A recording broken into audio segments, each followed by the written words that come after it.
What's going on, YouTube? It's your boy Zay from Harlem. Y'all already know. Man, listen.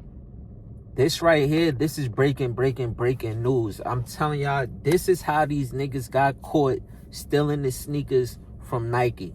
This was the beginning of the end, right? This is when it started. This is when Nike realized, something was going on. So y'all remember back in 2021, February of 2021, those trophy rooms were supposed to drop, right? We all know Marcus was backdooring those trophy rooms. So as Marcus is backdooring those trophy rooms, I'm pretty sure he was under the assumption that he was getting more pairs so where he can actually do a valid raffle. But nevertheless, we started seeing people come in and they're posting these trophy room sneakers. So Marcus goes on to say, if you don't have the blue laces, it's not a real pair.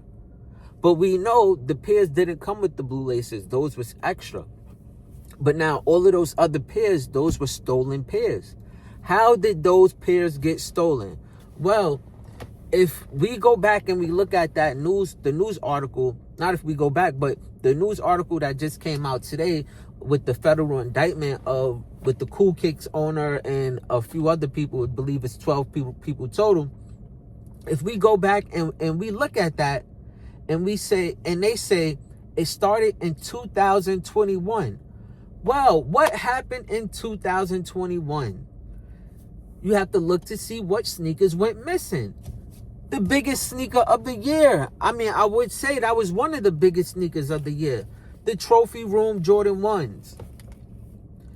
So we have Marcus backdooring sneakers. And then you had a bunch of those boxes that just went missing. Nobody knew where those sneakers went. Now we know where those sneakers went. Before the sneakers ever left the warehouse, they would take a label. Somebody would come in already, probably with, let's say, 30 or 40 shipping labels. And all 30, 40 shipping labels, they're basically going to another location. So you take the shipping label and you slap it on a box. Boom. Once Nike prints out their shipping label, you put your shipping label on top of the box. So nobody ever knows that it went missing. The only thing they know is we printed out the shipping label, but it's saying we know that it left the facility, but it never got scanned anywhere. So now more than likely what Nike does is they do an investigation with UPS or with FedEx, whoever they ship with, and they probably realize, okay, the sneakers, they're leaving the facility, but they're never making it onto the truck. But all of our packages are making it onto the truck, but it's not being scanned. So probably when they did their investigation, they seen this and they was like, yo, there's somebody in our facility redirecting these sneakers. And there's also somebody in our facility that's letting people know where these trucks are going to be at, that's carrying these sneakers, where the trains are going to be at, stuff like that. So, this is a $1 billion company. They have billions of dollars. You can never outsmart them. And if you think you're outsmarting them, you're only outsmarting them for so long. At some point, they're going to figure it out, because they have teams of security, asset protection. And these asset protection people, it's a group of people. They're smarter than you. You might just have one person. You might have 10 people on your team. These is hundreds of people that's in a group, and they're going to figure it out. And I'm pretty sure Nike figured it out. And once they figured it out, they worked with the local authorities, and they started putting trackers inside of the sneakers. And it probably wasn't even like big trackers. It was probably like trackers inside of the box itself, because you don't want to put a tracker inside of the sneaker, because what if somebody takes the sneaker off and they find the tracker?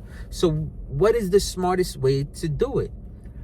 This is $1 billion company we're talking about. So the smartest thing to do is, inside of all of these boxes, we know this is a high profile sneaker right here.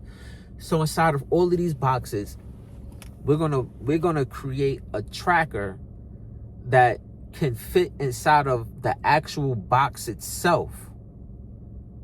And nobody's gonna ever think to look inside of that actual box. So now if these packages go missing, we could tell which trackers, which one to go look at and which package to track. And that's more than likely how Nike was able to find out where these boxes was going, and also able to look at like the tracking and stuff. Nike is not a stupid company. None of these $1 billion companies are stupid companies. You think you getting away with it, but you're not getting away with it. You can never get away with it.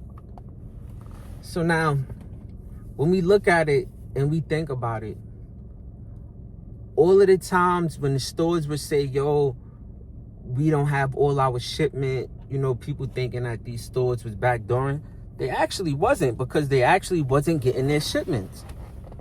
And it's crazy that you think about it, because it was so many products. It's so many times you might hit on Foot Locker, and then Foot Locker, they're telling you, yo, we don't have the pairs, or we didn't get all our shipments, things like that. Or you might go to a mom and pop store, and they're telling you, yo, we don't have our shipments. And it's crazy. Now we know what was going on. And not to mention, this is the start of what's to come, because this is a federal indictment. This is not a state indictment. State and federal, these is two different ball games. This is not the city of New York versus the ex-defendant. This is the United States versus you. Like, it's more to come, because a lot of people, they're not going to do that time by themselves. These are sneaker niggas. They ain't built for that time. These is people who buy sneakers and resell sneakers for a living. They not built for jail. They not trying to go do no 15, 20 years, whatever, however much time the feds is going to try to give them. They not trying to do that time. They going to go and start blowing this shit down. Yo, X, Y, and Z manager was in on it, and this, that, and the third. Because 12 people, it's a lot of people, but it's not a lot of people. It's way more people than 12. And it's fucked up. This is what niggas do for sneakers, but you get it how you get it. It is what it is. Charge it to the game. You was able to make your money. Supposed to get in, you get out. But, niggas get greedy sometimes. That trophy room lick was crazy. But that's how it all started. It started off with them trophy